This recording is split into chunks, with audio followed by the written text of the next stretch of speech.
beberapa tahun yang sudah berlalu, etnis Rohingya membuat keresahan warga.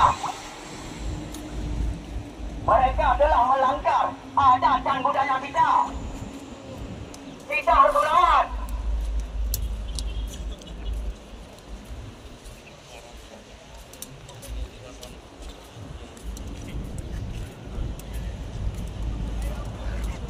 Mungkin ada kawan-kawan yang ingin melanjutkan berorasi. Ada pada Bung Benny Mulyani, saya persilahkan. Baik. Assalamualaikum warahmatullahi wabarakatuh.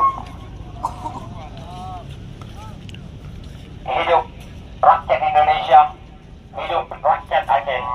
Tentu hari ini kita berawal dari sebuah gagasan regulasi awal. Indonesia belum menjadi sebagai negara provinsi yang siap menampung Rohingya. Itu diatur dalam Undang-Undang 1951. Ada beberapa pasal di dalamnya.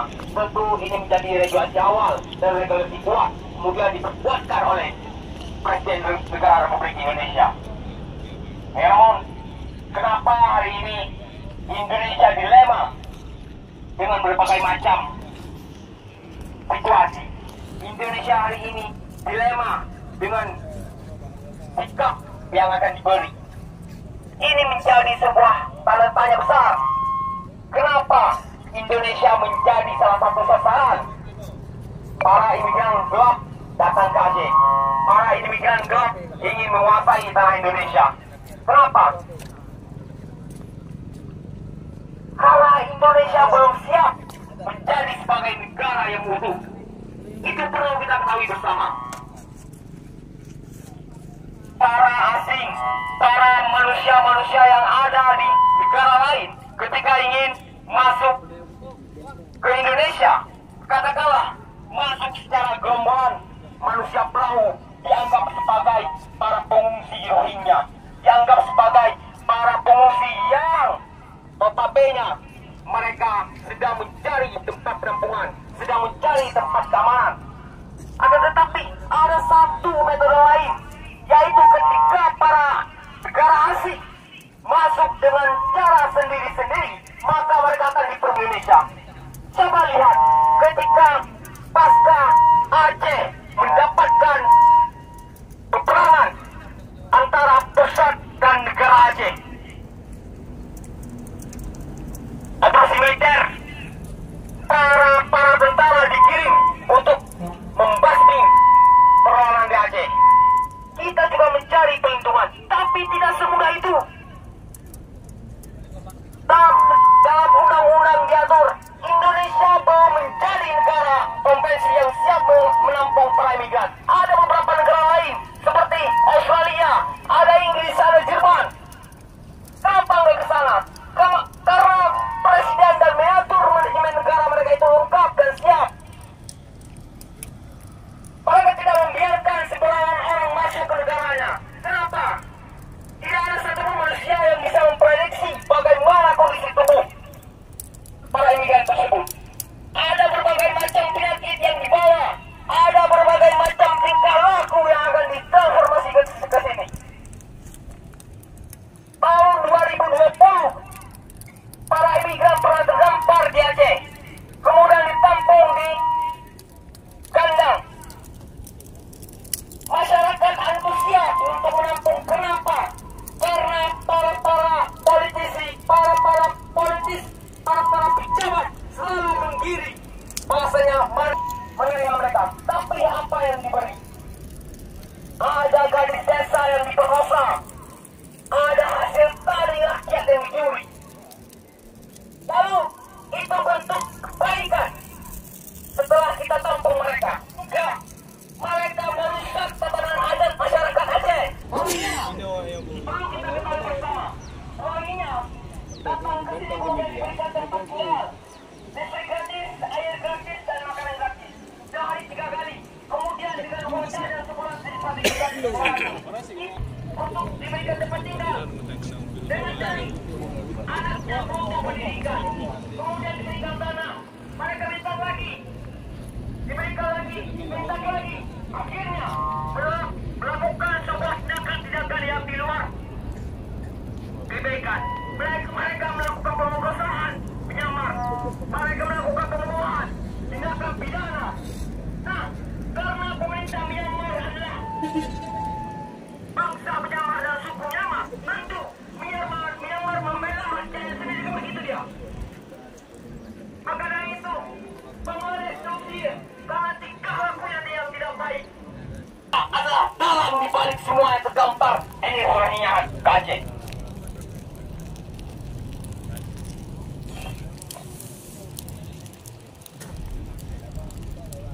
Memang iya. Setelah saya sampaikan berbagai macam opini, ada beberapa yayasan yang notabene mereka ada dulunya mantan-mantan yang ada dalam gedung ini. Kemudian selesai pergantian bupati, mereka keluar tanpa tidak tahu lagi untuk mencari nafkah. Kemudian membentuklah sebuah sikap. Hidup rakyat-rakyat.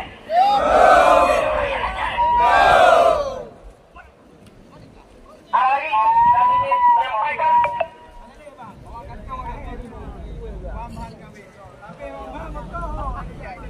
ataupun kita perlu bertemu sama bupatinya.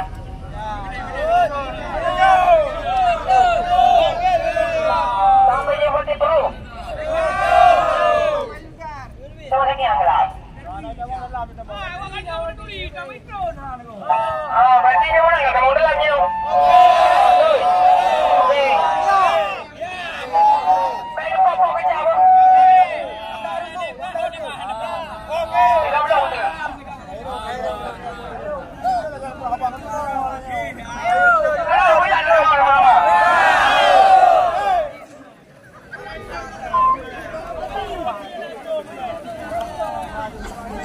Nah, inilah demo pada hari ini. Demo mahasiswa bersama masyarakat di halaman kantor Bupati Aceh Utara, yaitu demo menolak kedatangan Rohingya ke Aceh Utara. Nah, beginilah situasi di halaman kantor Bupati Aceh Utara di Landing.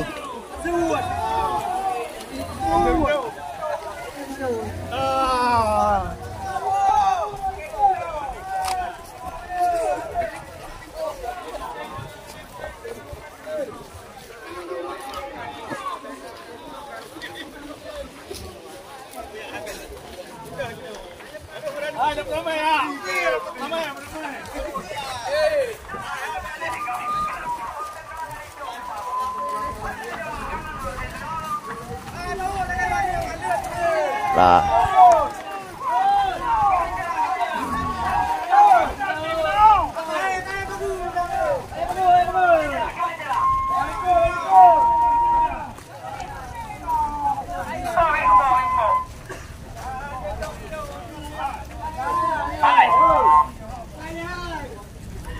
Bupati itu merupakan rumah rakyat, rumah kita bersama.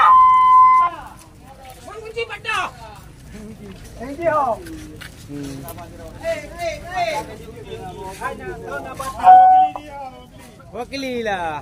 Jawaban kita masuk ke dalam tidak perlu anarkis.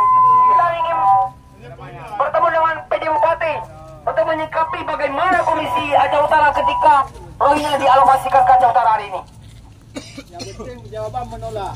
Ya. Karena kita memperhatikan beberapa bulan yang lalu para imigran Rohingya yang terdapat di berbagai macam kabupaten kota, kemudian mereka dialokasikan ke Aceh Utara.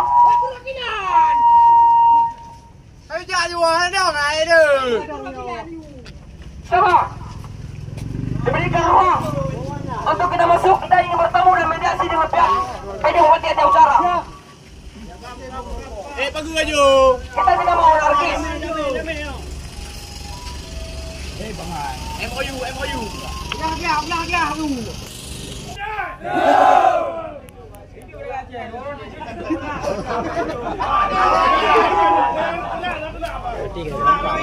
Mohon kawan-kawan sahabat mereka secara fakta.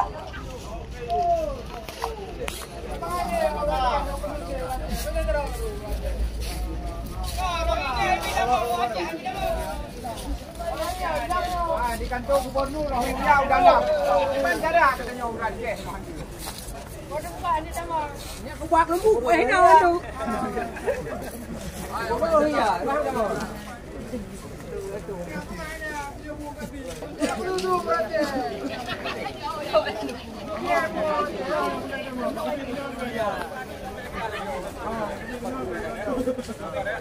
Kita tunggu kawan-kawan, mediasi koordinasi dulu. penting jangan anarki. Itu aja.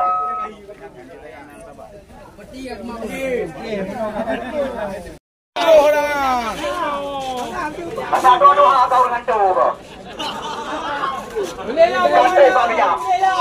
Semangat Batu. Sekarang macam dia. Lagi kalau siapa bro?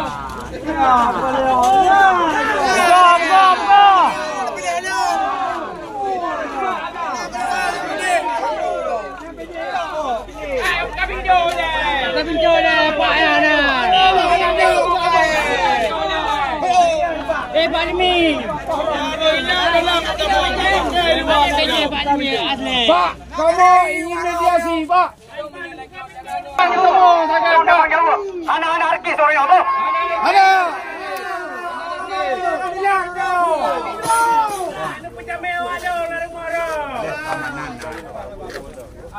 Anak-anak Kamu pegang enggak? Tuhan ayo. Tolong kawan-kawan.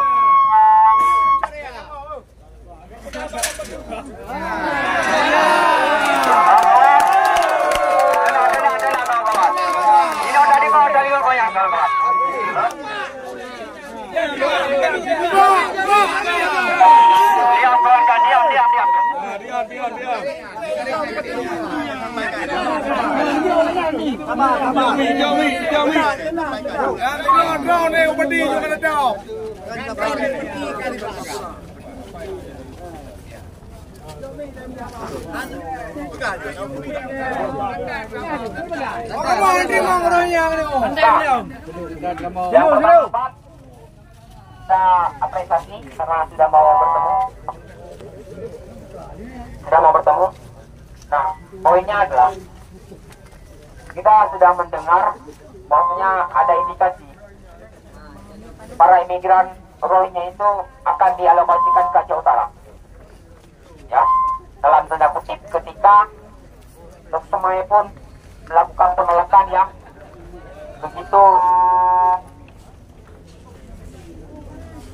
begitu agresif. Artinya tidak ada cara lain ketika emosi masyarakat sudah membludak, tentu untuk menghindari hal-hal yang tidak diinginkan, tentunya para imigran akan dipindahkan ke Aceh Utara, kan gitu dia. Nah, salah satu tempat yang ada di Aceh Utara itu yaitu ada di Dang Adong. Kemudian sudah kemarin sudah disurvei oleh para pejabat-pejabat untuk dialokasikan pada para imigran Rohingya dari seluruh Aceh. Nah, maka dari itu kita juga meninjau di lokasi tersebut ada berbagai macam bentuk masyarakat yang menetap di sana yang tidak mempunyai tempat tinggal. Memang ketika kita bicara regulasi, tentu masyarakat tersebut tidak mempunyai alasan yang kuat untuk mereka itu bertahan di tempat tersebut, kan gitu dia. Yang namun hari ini kita bicara kondisional. Kondisional juga pernyataan yang disampaikan oleh Bapak Presiden. Yang sebagaimana boleh para imigran itu ditampung, akan tetapi harus dikedepankan kepentingan masyarakat lokal, kan begitu dia. Itu menjadi sebuah solusi yang baik, saya pikir. Nah, maka dari itu hari ini masyarakat yang ada di berbagai macam kecamatan yang ada di Aceh Utara berkumpul ingin menyampaikan pendapat terkait yang pertama, tolong pihak pemerintah daerah di Aceh Utara untuk tidak menerima tempat penampungan para imigran di Aceh Utara. Itu poin yang pertama. Yang kedua, kita mendesak pemerintah daerah untuk menyampaikan, bukan mendesak pemerintah untuk mendesak ya, menyampaikan pendapat ini adalah bentuk aspirasi, segera dicarikan solusi terkait bagaimana penanganan di Rohingya yang ada di Aceh. Ya, itu yang menjadi tuntutan kita. Kenapa? Kita mempunyai alasan yang kuat. Kenapa? Kenapa, Pak? Karena hari ini kita mendapatkan sebuah informasi yang bahwasanya para imigran tersebut diberikan tempat tinggal, makanan yang layak seperti daging, kemudian juga akan diberikan uang saku sebesar 1.200.000 per bulan per kepala.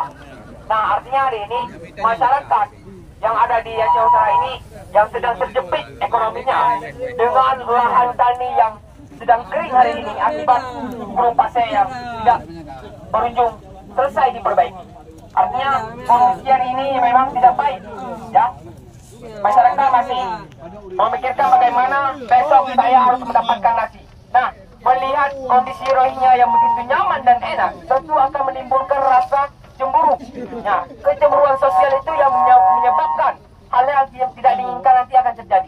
Nah, itu yang kita khawatirkan. Jangan sampai rakyat Aceh dijudge arogansi, dijudge tidak baik, ya, divonis tidak mempunyai tingkah laku yang baik dan adab, ya.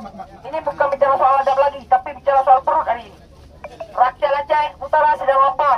Mohon untuk dikondisikan supaya Rohingya tidak ditampung di Langado. Dan ini juga merasakan para masyarakat kenapa di Peter sekitaran 4-5 hari yang lalu terjadi aksi tindakan dari para imigran tersebut yang tidak memberikan contoh yang baik. Pertama, membuang sampah ke lingkungan masyarakat ke sawah.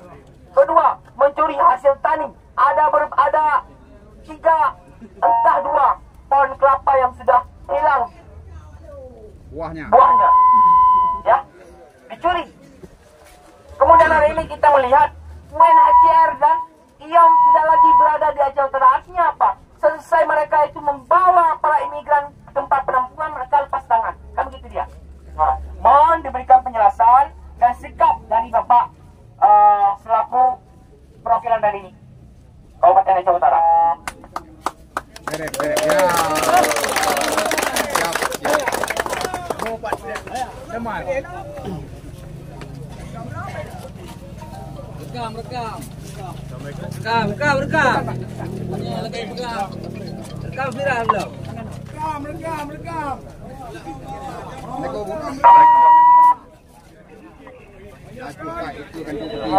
Assalamualaikum warahmatullahi wabarakatuh.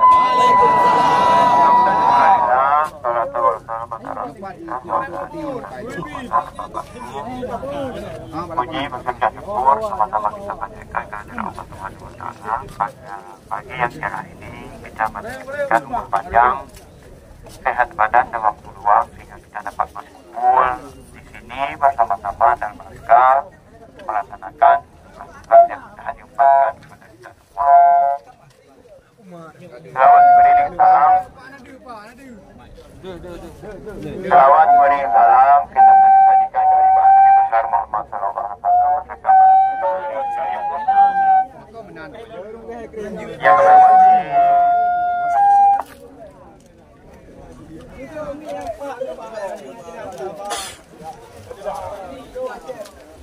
Yang kami hormati Bapak Kapolres dalam hal ini diwakili oleh Pak Hasan. Yang kami hormati Pak Kapolres, kemudian teman-teman dari Sekda Jaga dan Daerah Kabupaten Jember yang sudah berhadir bersama kami. Yang kami hormati Bapak Ibu, teman-teman, adik-adik semuanya yang sudah berhadir di sini dalam rangka berorasi menyampaikan tuntutan ataupun permintaan yang sudah kita dengarkan bersama, yang sudah sampaikan pesan. Ada beberapa poin. Yang paling inti adalah terhadap penolakan penerimaan pengungsi Rohingya di Kabupaten Aceh Utara. Untuk permintaan tersebut, sebelum kami lanjutkan ini dapat kami sampaikan bahwa seyogyanya sebenarnya yang menerima Bapak Ibu, tuku-tuku semuanya adik-adik, ada mendum adalah Pak PJ Bupati. Kebetulan beliau ada tugas di Jakarta juga untuk kemaslahatan Aceh Utara. Beliau hari ini masih di Jakarta. Kemudian Pak Sekda juga dalam kondisi tugas luar juga. Hari ini beliau Pak Sekda masih di Banda Aceh. Jadi beliau memerintahkan kami untuk menerima Bapak Ibu sebagaimana keinginan beliau ingin berjumpa dengan Bapak Ibu. Maka kehadiran kami di sini pada hari ini, harapan kami tidak mengurangi makna pertemuan kita pada hari ini. Itu yang perlu dicamkan. Jadi menyangkut dengan tuntutan yang disampaikan barusan, dapat kami sampaikan bahwa memang dalam kerangka pemerintahan otonomi daerah pada hari ini, ya, kabupaten ini masih bagian daripada subordinat daripada pemerintah pusat. Sekalipun kita dalam konteks otonomi daerah. Jadi semuanya ada jalur komunikasi, saluran komunikasi antara atas ke bawah dan juga bawah ke atas. Kemudian semua yang kita kerjakan di sini sesuai dengan ketentuan yang sudah ditetapkan, baik yang diatur dengan undang, baik diatur dengan perpu, baik yang diatur dengan peraturan pemerintah, kemudian ada perpres, kemudian turunan-turunannya selanjutnya sampai kepada daerah dan kampung, misalkan seperti itu. Jadi kita tidak serta-merta bahwa seperti inilah kondisi kita, harus seperti ini, harus seperti itu, semuanya berjalan dengan komunikasi yang baik, baik dari bawah ke atas maupun dari atas ke bawah. Terkait dengan apa yang disampaikan oleh adik kami barusan, maaf ya, dilihat dari umur, ini nampaknya adik atau anak. 60 umur, kami umur 1 tahun lagi, 2 tahun lagi mungkin dah 60. Jadi mohon maaf, apa yang disampaikan barusan kita sudah memberikan dasar surat gubernur yang disampaikan kepada kami, menindaklanjuti surat Menko Polhukam, kami sudah menerima surat itu. Dan Pak PJ Bupati sangat memahami apa yang Bapak Ibu sampaikan barusan. Mengulang sedikit rekam jejak ke belakang, bahwa yang kita sampaikan di dalam surat menjawab surat gubernur itu, kita sudah menyampaikan pengalaman kita di tahun 2015 menerima pengungsi Rohingya di Shelter Bangado. Di sana juga tidak kurang terjadi beberapa hal. Yang pertama, kita sudah menerima mereka, menyediakan tempat. Kemudian terjadi konflik di antara mereka dengan mereka, antara pengungsi dengan pengungsi. Kemudian juga tidak sedikit terjadi konflik antara pengungsi yang kita tempatkan di Bangado dengan masyarakat sekitar. Tapi pada saat itu, apa yang kita lakukan ini adalah hasil koordinasi dengan pemerintah provinsi, pemerintah pusat, setelah pemerintah daerah ini duduk berembuk bersama Muspida. Di sana ada Pak Bupati, di sana ada Dandim, di sana ada Kajari, ada Kapolres, 2 Kapolres. Jadi hasil itu sehingga kita menerima. Dan kondisinya sebagaimana kami sampaikan tadi. Kemudian pertimbangan itu kita masukkan dalam surat balasan kita kepada Pak Gubernur. Yang kedua, pertimbangan kedua, di shelter Bangado yang pernah kita gunakan dulu di tahun 2015 itu, hari ini ada masyarakat kita sebanyak 15 kakak. Sudah kami ketahui, Pak Bupati sudah menyampaikan itu. Ya, 15 kakak dengan jumlah 51 jiwa. Itu kalau kita menerima mereka itu, di mana mereka mau kita tempatkan? Itu adalah masyarakat kita yang menjadi tanggung jawab pemerintah daerah, yaitu Pak Bupati. Kemudian yang ketiga juga ada masalah-masalah lain, itu kita sampaikan di dalam surat menjawab surat Pak Gubernur yang saat itu meminta untuk digunakan Bangado. Dasar pertimbangan itu kita menyampaikan kepada Pak Gubernur, kita meminta pertimbangan supaya penempatan Rohingya di Bangado itu, dasar pertimbangan yang tadi itu supaya sebaiknya tidak digunakan lagi.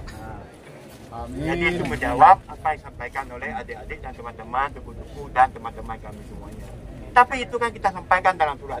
Dan surat tersebut sudah kita kirimkan kepada Pak Gubernur oleh Pak Bupati. Jadi apa yang Bapak-bapak sampaikan, kami sangat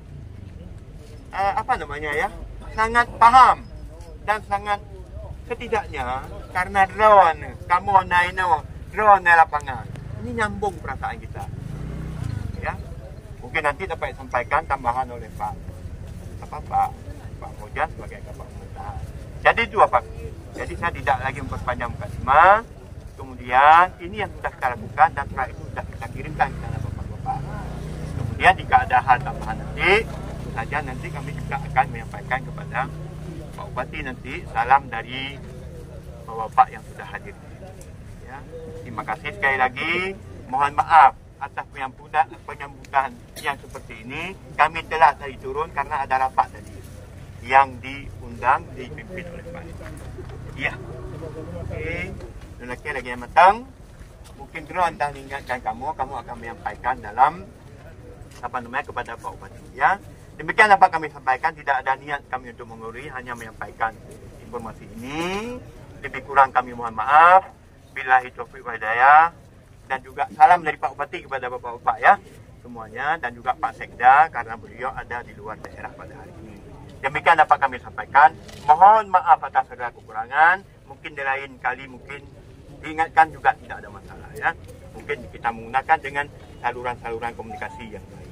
Terima kasih. Kami akhiri billahi taufiq wal hidayah. Assalamualaikum warahmatullahi wabarakatuh. Terima kasih kepada Pak Kapolres yang sudah mendampingi kami ya. Pak ya. Pak Imran mana Pak Imran? Oke. Oke, ada tambahan? Ada sekilas Pak. Kata sebutannya. Bahwa pertimbangan yang disampaikan oleh Pak Sekda tadi, konflik dan sebagainya, maka kita agar tidak digunakan untuk pelaksanaan sebagai lokasi.